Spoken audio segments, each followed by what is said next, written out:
বড়ার ঝোল রেডি হয়ে গেছে। গরমকালে খুব হাইজেনিক, শরীরের জন্য এত উপকার এই রান্নাটা। বন্ধুরা, আপনারা সকলে তৈরি করবেন, খাবেন। পছন্দ হলে লাইক, কমেন্ট, শেয়ার করে সাই কিচেনের পাশে থাকবেন। বন্ধুরা, সকলে ভালো থাকবেন, সুস্থ থাকবেন। সাই কিচেনে সবাইকে স্বাগত। বন্ধুরা, আজ আমি দুপুরের রেসিপি নিয়ে হাজির হয়েছি আপনাদের সামনে। তো আমি আজ দুপুরে রান্না করব ডালের বড়ার ঝোল। তার সাথে আমি এই কাঁচা আম কেটে রেখেছি, এটা দিয়ে ঝোল করব টক। ডাল বাটা হয়ে গেছে, ডালের মধ্যে লবণ, হলুদ আর লঙ্কা গুঁড়ো মাখানো হয়ে গেছে ব্যাটারটা।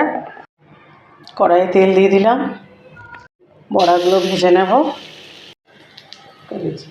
বড়াগুলো দিয়ে দিয়েছি, এবার তুলে নেব। বড়াগুলো এক ধার থেকে উল্টে দিলাম, বড়াগুলো এক ধার থেকে বেছে বেছে তুলে নিলাম।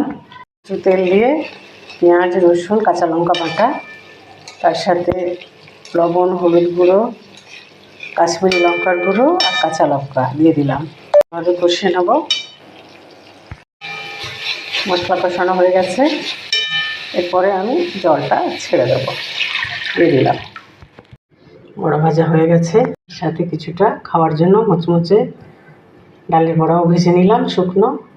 জলটা ফুটে উঠেছে, এবার বড়াগুলো দিয়ে দেব।